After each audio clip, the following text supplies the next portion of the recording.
अध्याय 12 कुलशेखर वृत्तांत। श्रीपादराजम शरणम प्रपद्ये। श्री सुब्बय्या श्रेष्ठी कितीतरी नवीन विषय सहजपणे समजावून सांगत. त्यांच्या सांगण्यानं ऐकणाऱ्यांचा आत्मविकास होत असे. ते सांगत असत की श्रीपाद श्रीवल्लभ साक्षात व्यंकटेश्वर स्वामीच आहेत. कलियुगात तेच कल्की अवतार धारण करणार आहेत. साधारणपणे कालगणनेनुसार कलियुगात 4,32,000 वर्ष आहेत. परंतु सांध्र सिंधू वेदाप्रमाणे कलियुगात 5,000 वर्षांचा काळ लोटल्यावर सामान्य प्रलय होऊन सत्ययुगाची स्थापना होईल. या संबंधात ब्राह्मणांनी सांगितलेली माहिती श्रेष्ठींनी सांगितलेल्या माहितीपेक्षा निराळीच होती. श्वासाचा आयुष्याशी संबंध. कलियुगामध्ये कलीची अंतर्दशा 5,000 वर्षात संपते. त्यानंतर थोडा काळ संधिकाळ असतो. त्यानंतर कलियुगात सत्ययुगाची अंतर्दशा प्रारंभ होते.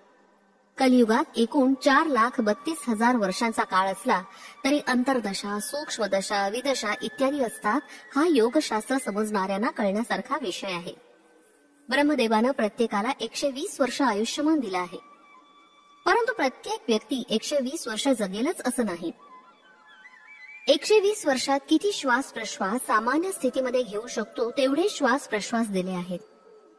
मन चंचल असणारं, रागीट स्वभावाचं, घाईघाईनं धावणारं, सदैव दुःखात अथवा उदास असणारं, दुष्टपणे वागणारे लोक आपला श्वास कमी वेळात संपवून टाकतात. सर्वात कमी श्वास प्रश्वास घेऊन कासव 300 वर्ष जगतो. अत्यंत चंचल स्वभावाचं माकड अल्पकाळ जिवंत राहतं. श्वास प्रश्वास घेताना आपली सर्व इंद्रिय चांगल्या अवस्थेत असायला हवी. योगीजन वायूचं कुंभक करून श्वास शरीराच्या आतील भागात फिरत राहील असं करतात. त्यामुळे कितीतरी श्वास शिल्लक राहून ते दीर्घ कालापर्यंत जीवित राहतात. मनुष्याच्या शरीरात जीवाणू परिणामक्रमानं बदलतात. श्रीपाद चरित्रामृताच्या पारायणाचं फल. 10 वर्षापूर्वी असलेलं शरीर आत्तासारखं नसतं. जुन्या जीवाणूंच्या ठिकाणी नवीन जीवाणू जन्म घेतात. नवीन शरीर भाग जन्मतो. त्याचप्रमाणे प्राणशक्ती सुद्धा अनेक बदलातून जात असते. जीवनदायक नवीन प्राणशक्ती निर्माण होते. रोगट जुनी प्राणशक्ती नाश पावते. त्याचप्रमाणे मानसिक शक्ती सुद्धा अनेक बदलातून जात असते. जुने भाव बदलून नष्ट होऊन नवीन भाव निर्माण होतात. नवीन जन्मलेल्या मानसिक गोष्टीमध्ये दैवशक्ती, दैवी कृपा प्राप्त करण्याचं सामर्थ्य असतं. त्याद्वारे मन, प्राण आणि शरीर सुद्धा होऊ लागतं. श्रीपाद श्रीवल्लभ चरित्रामृतासारखे ग्रंथ साक्षात परमेश्वर स्वरूप आहेत. या ग्रंथातील प्रत्येक अक्षरामध्ये सिद्धशक्ती, योगशक्ती अंतर्निहित असते. असे ग्रंथ मानसिक रीतीनं, वाचिक रीतीनं अथवा मानसवाचिक दोन्हीमध्ये समन्वय होऊन पठण केल्यानं श्रीपाद प्रभूंचं दिव्य मानस चैतन्य आकर्षित होतं. ग्रंथाचं पारायण करणाऱ्या भक्तांचं शारीरिक मानसिक प्राण, रुग्ण, बाधा, कष्ट या संबंधित समस्त स्पंदनं श्रीपाद प्रभूंच्या मानसिक चैतन्यात विलीन होतात. तिथं ते शुद्ध होऊन दिव्य अनुग्रहपूरित स्पंदनांच्या रूपानं साधकाकडे परत येतात. अशा परिस्थितीमध्ये साधकाला इहपर सुखाची प्राप्ती होते. सत्पुरुषांना अन्नदान केल्याची फळं. ग्रंथाचं पारायण केल्यावर कमीत कमी 11 सत्पुरुषांना जेव घालावं अथवा त्याच्या खर्चा एवढी रक्कम दत्तक्षेत्रामध्ये दान करावी. सत्पुरुषांना भोजन दिल्यानं साधकाला आयुष्य लाभतं. त्याला अजून थोड्या काळापर्यंत पुरणारं अन्नधान्य अव्यक्त रूपात उद्भवतं. एवढंच नाही तर सत्पुरुष संतुष्ट झाल्यावर शांती, पुष्टी, तुष्टी, ऐश्वर्य इत्यादीच्या संबंधातील भोग योगाच्या स्पंदनाचा अव्यक्तपणे उद्भव होतो. कालांतरानं अव्यक्त अवस्थेतील बीज व्यक्त स्थितीमध्ये अंकुरित होऊन महावृक्षामध्ये विराजित होतात. वनवासात असताना द्रौपदीकडून अन्नाचा एक कड स्वीकारून श्रीकृष्ण परमात्म्यानं दुर्वास महर्षी आणि त्यांच्या 10,000 शिष्यांना पोटभर जेवण दिलं. श्री गुरुना श्रद्धाभावानं समर्पित होऊन समस्त अव्यक्तातील बीजरूपात असणारे कालांतराने व्यक्त स्थितीत साधकाला हवे असलेले समस्त भोग भाग्य प्रसाद रूपानं प्राप्त होतात.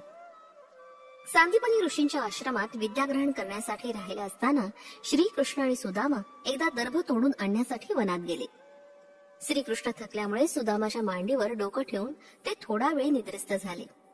सुदामाला भूक लागली होती. गुरुमातेनं दोघांसाठी थोडे पोहे दिले होते. ते तो श्रीकृष्णास न सांगता एकटाच खाऊ लागला. झोपेचं सोंग घेतलेले झोपेतून उठल्याप्रमाणे आवळून श्रीकृष्ण म्हणाले, सुदामा, भूक लागलीये. घरून येताना गुरुमाऊलीनं मुलाला भूक लागेल म्हणून काही खायला दिलंय का? सुदामानं नाही म्हटलं. श्रीकृष्ण सुदामाला म्हणाले, तू काहीतरी खात असल्यासारखं वाटलं मला.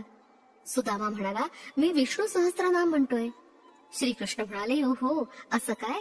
मला एक स्वप्न पडलं की आपणा दोघांसाठी गुरुमाऊलीनं पोहे दिले आणि ते तू मला न देता एकटाच खातोयस.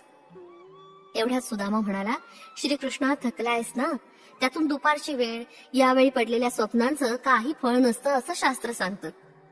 श्रीकृष्ण स्मित हास्य करून गप्प राहिले. कालांतरानं सुदामा गरीब होऊन अत्यंत भाग्यहीन झाला. त्यानं आपले कष्ट नाहीसे करण्यासाठी कितीतरी वेळा विष्णू सहस्त्रनामाचं पठण केलं, परंतु त्याचा काही विशेष फायदा नाही झाला. शेवटी श्रीकृष्णाचा अनुग्रह झाला. त्यानं सुदामाने आणलेले पोहे खाल्ले आणि त्याला विशेष अशा राजवैभवाचा प्रसाद दिला. श्रीकृष्णानं सुदामाच्या मांडीवर डोकं ठेवून थोडा वेळ विश्रांती घेतली होती. त्याची परतफेड म्हणून सुदामाला आपल्या मांडीवर झोपवून त्याच्या पायातील काटे काढून त्याचे पाय दाबून दिले. कर्मसूत्र किती गूढतेनं कार्य करतं हे प्रभूंनी याद्वारे सूचित केलं.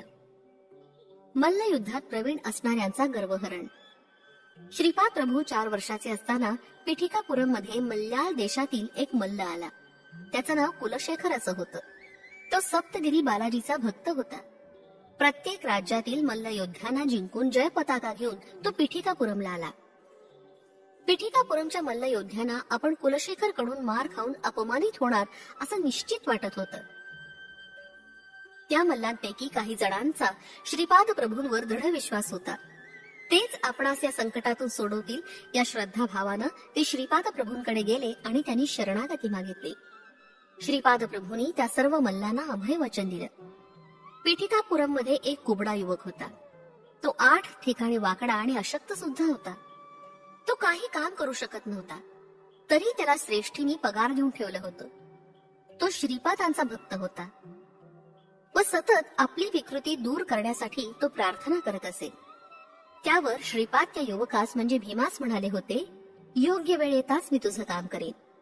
श्रीपाद त्या मल्लांना म्हणाले, आपला भीम आहे ना, कुलशेखरासमोर जाण्यास तो योग्य आहे.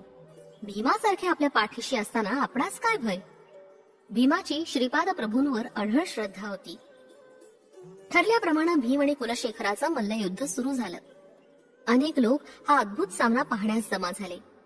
कुक्कुटेश्वराच्या मंदिरातील प्रांगणात मल्लयुद्ध सुरू झालं. कुलशेखराच्या प्रत्येक माराबरोबर भीमाचं शरीर बलवान होत होतं. तो ज्या ठिकाणी भीमास मारत होता त्याच ठिकाणी तितक्या जोरात त्याला मार लागत होता. कुलशेखर थकला. भीमाचं कुबड जाऊन तो बलवान झाला. कुलशेखर श्रीपाद प्रभूंना शरण आला. श्रीपाद प्रभू म्हणाले, कुलशेखरा, मानवी शरीरावर 108 मर्मस्थानं असतात. या सर्वांचं ज्ञान तुला आहे. भीमाचा केवळ माझ्यावर विश्वास आहे. मीच त्याचा रक्षक आहे, हे ज्ञान त्याला आहे. तू अहंकारानं फुगला आहेस. आजपासून भीमाची सारी दुर्बलता तुला देतोय. तुला अन्न वस्त्राला कमी पडणार नाही. तुझ्या शरीरातील प्राणशक्ती घेऊन भीम अत्यंत बलवान झालाय. तिरुपतीला असणारा मीच आहे. कुलशेखरला क्षणभर श्रीपादांनी श्री व्यंकटेश्वराच्या रूपात दर्शन देऊन कृतार्थ केलं. श्रीपादांच्या लीला अचिंत्य आहे. त्यांची करुणा प्राप्त करणं हाच आपल्यासाठी एक मार्ग आहे. श्रीपाद श्रीवल्लभांचा जय जयकार असो. फलश्रुती. शरीरारोग्य प्राप्ती.